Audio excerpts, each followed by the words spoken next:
Hi friends, আজকে কাঁকড়ার কালিয়ার recipe নিয়ে চলে এসেছি। ভিডিওটা প্রথম থেকে শেষ অবধি অবশ্যই তোমরা দেখো। আমি এখানে খুব সহজ পদ্ধতিতে কাঁকড়া কিভাবে ছাড়াবে সেটাও দেখিয়ে দেবো। প্রথমে চলো তোমাদেরকে বুঝিয়ে দিই কোনটা মেয়ে কাঁকড়া আর কোনটা ছেলে কাঁকড়া।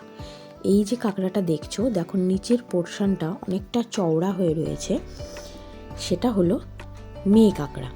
আর এই যে এটা দেখো নিচের যে পোর্শনটা রয়েছে এটা অনেকটা সরু হয়ে রয়েছে, আগেরটার মতো কিন্তু সেই চওড়া ভাবটা নেই। এটা হলো ছেলে কাঁকড়া। ছেলে কাঁকড়া কিন্তু সাইজে অনেকটা বড় হয়। এই যে মোটা দাঁড়াটা আমি তুলেছিলাম সেটা কিন্তু ছেলে কাঁকড়ার ছিল, আর মেয়ে কাঁকড়ার দাঁড়াগুলো তুলনামূলকভাবে ছোট আর সরু হয়। আমি তোমাদেরকে খুব ইজিভাবে কাঁকড়া কিভাবে ছাড়াতে হয় দেখিয়ে দেবো। বিশ্বাস করো, আমিও কিন্তু আগে একদমই পারতাম না কাঁকড়া ছাড়াতে, রীতিমতো ভয়ও লাগতো। এক জায়গায় ঘুরতে গিয়ে এক বৌদির কাছ থেকে শেখা এই কাঁকড়া ছাড়ানোটা খুব ইজি, এমন কিচ্ছু কঠিন ব্যাপার নয়। দেখো, প্রথমে হাত দিয়ে নিচের যে অংশটা ছিল সেটা টেনে ছিঁড়ে ফেললাম। এবার এগুলো হলো চোখ। এবার নিচের পোর্শনটার থেকে ওপরের যে খোলসটা আছে শক্ত, সেটাকে আলাদা করব। প্রথমে নোড়া দিয়ে একটু এটাকে ফাটিয়ে নিতে হবে। ফাটিয়ে নেব মানে কাঁকড়ার পেছন দিকটা আড়াআড়িভাবে রেখে আমি নোড়া দিয়ে একটু ঘা দিয়েছি, তাতে ওপরের পোর্শনটা দেখো পুরোপুরি আলাদা হয়ে গেল। এবারে হাত দিয়ে টানলেই খুলে আসবে। এগুলো হলো কাঁকড়ার ফুলকো, এগুলো সব ফেলে দিতে হবে। দু সাইডেই রয়েছে, ভালো মতো পরিষ্কার করে নিতে হবে এগুলো ফেলে।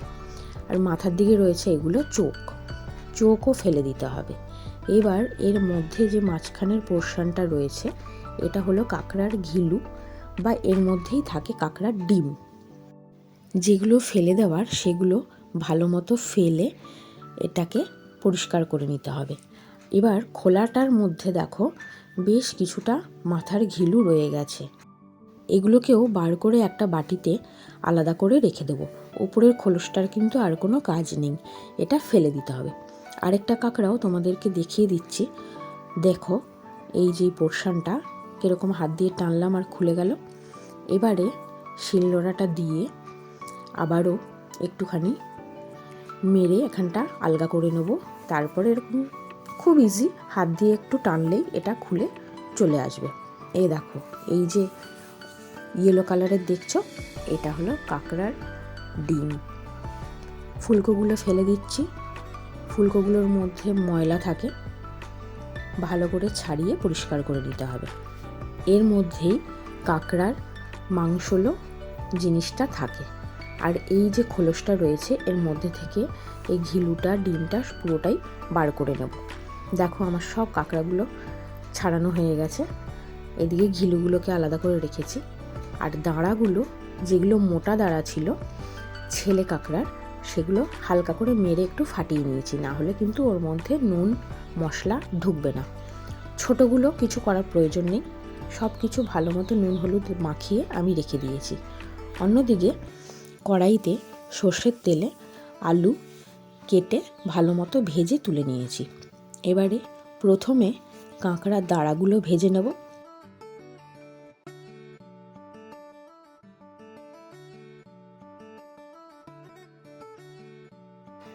কাঁকড়ার দাঁড়াগুলো ভাজা হয়ে গেলে এগুলোর কালার কিন্তু চেঞ্জ হয়ে যাবে।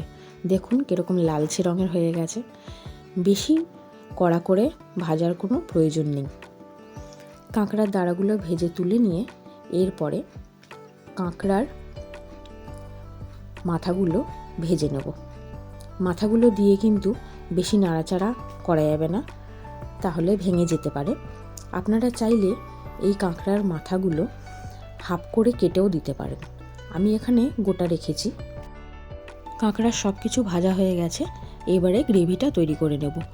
সর্ষের তেলে জিরে, শুকনো লঙ্কা, তেজপাতা ফোড়ন দিয়ে পেঁয়াজ কুচি দিয়ে ভালো মতো ভেজে নিতে হবে। এই কাঁকড়ার কালিয়া কিন্তু বেশ একটু ঝালঝাল হলে অসাধারণ লাগে খেতে। পেঁয়াজ ভালো মতো ভাজা হয়ে গেছে। এবারে আদা রসুনের পেস্ট দিয়ে আবারও সব কিছু ভালো মতো ভেজে নেব। তারপর লঙ্কার গুঁড়ো, হলুদ গুঁড়ো, জিরে গুঁড়ো, ধনে গুঁড়ো, স্বাদ মতো নুন দিয়ে সমস্ত মশলা অল্প জল দিয়ে ভালো মতো কষিয়ে নিতে হবে। মশলা সহ পেঁয়াজটা কিন্তু বেশ ভালো মতো কষাতে হবে। যতটা ভালো মতো কষাবেন ঠিক ততটাই ভালো এর টেস্ট হবে। আরেকটা কথা, এই কাঁকড়ার কালিয়াতে আমি কিন্তু গরম জল ব্যবহার করেছি।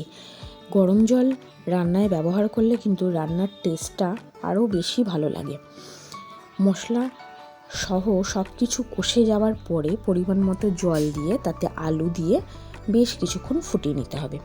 আলুগুলো হাফ সেদ্ধ হয়েছিল, এবার পুরোপুরি সেদ্ধ হয়ে গেলে তারপর এতে যে কাঁকড়ার ঘিলুগুলো রেখেছিলাম আমি আলাদা করে, সেটা দিয়ে দিতে হবে।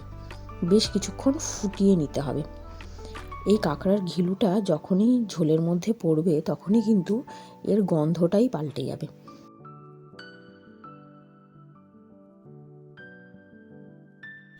সব কিছু ভালো মতো ফুটে গেলে এরপরে কাঁকড়া আর কাঁকড়ার দাঁড়াগুলো ভেজে রাখা সেগুলো দিয়ে ভালো মতো মিশিয়ে নিতে হবে। আর যদি প্রয়োজন হয় অবশ্যই গরম জল মিশিয়ে নেবেন। আমি এখানে কিছুটা পরিমাণ জল পরে অ্যাড করেছিলাম।